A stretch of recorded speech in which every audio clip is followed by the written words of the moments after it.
Chapter 1 of the Yellow Sheet. The Yellow Sheet. Written, read, and recorded by Alan Drake. Elizabeth McKenna remains the sole guardian of both the enigmatic yellow sheets and the delicate blue tulip.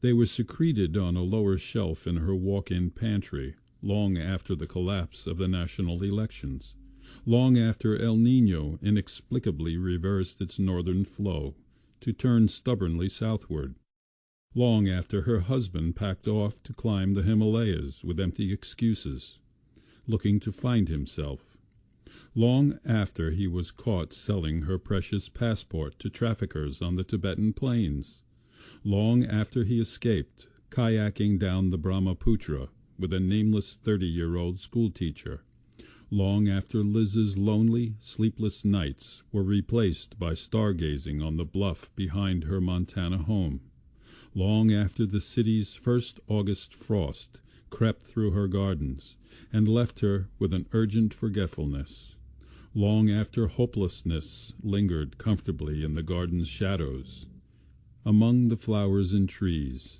and yes, settling over the misaligned sundial lifted by her great-grandfather from its moorings in Rasputin's open-air chapel during the St. Petersburg campaign. Long after any of this, she arose in the morning of November 1st, 2007, from her bed, with the limp but incessant thought to leave it all behind, plans and memories, hopes and fears, yes, even her confusions, her uncertainties, and turn herself outward beyond the observatory, to willfully open her whole being to uncertainty, fearlessness, all without hesitation, without a single thought. As she looked again towards the observatory, she wasn't expecting the dormant words of Goethe to seize her so violently.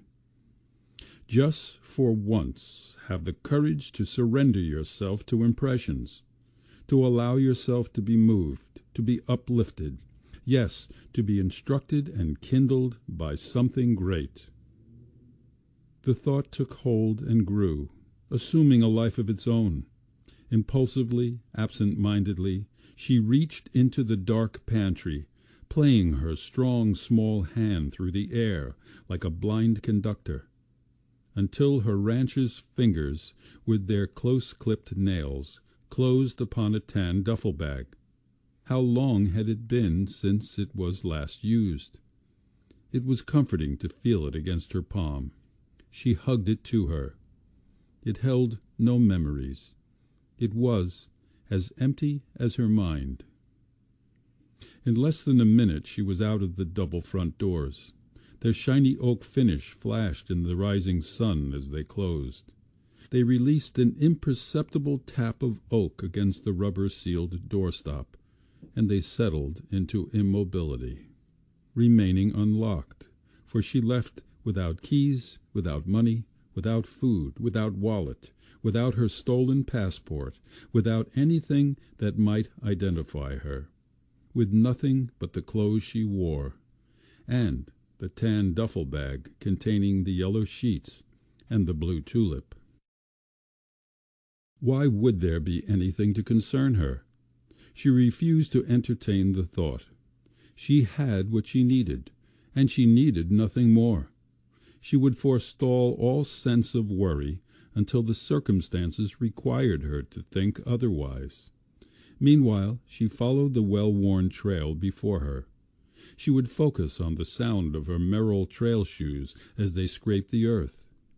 If she anticipated anything, it would be the simple, natural calls of morning birds, one foot before the other. Time existed only in the moment. What she had to do now was disappear, melt into the landscape. Why? She heard the question sneaking among echoes coming from the arroyo before her, growing louder as she quickened her pace. The echoing sounds of "why" were not her concern. They were but shoes on the dry Montana gravel, empty questions coming out of the broad, big sky brightening before her. Questions were for politicians and militarists, the slothful, deaf wordsmiths that got her where she was today, the party-goers like her husband, like her father, her grandfather, and great-grandfather, like her neighbors and office-mates, they the captives. Concentrate on the gravel sounds. Listen for birds. She, on the other hand, had a purpose. Life was suddenly simple. She shifted the duffel bag to her other shoulder. The steady walk lulled her. It was then she made the first in a series of small errors, because she let her mind wander. And in that wandering she missed the shadowy images of the two women sleeping behind the massive rolls of hay in the adjoining field. The scraping of her shoes woke them. They remained immobile, but followed her with their eyes. Liz climbed the familiar trail towards the top of the plateau. She was on foot now, not riding this trail on Tiresias, her faultless gelding companion. Tiresias could see out to the far horizon. Nothing escaped him. Up there on the plateau, the horizon reached towards you while it stretched away, far out towards the curved horizon, as if to encompass the whole earth. She tried to see with his eyes, but the distance was a faint blur. Another mistake. Should she return for her glasses? No, she thought. She would make do. After today, looking into the distance would not be a concern. Once Liz reached the summit, the two feminine figures followed in pursuit. As they too reached the summit, carefully concealing themselves from Liz's occasional scans of the horizon, they passed a third figure watching from behind a clump of weathered rock. The silent, burly man smiled. The small triangular patch on the brim of his hat bore the black-letter initials NYS. He remained motionless except to pull from his inside jacket pocket a pair of small binoculars. At the place between the two optical barrels, where a focusing ring would normally be found, a short antenna poked skyward.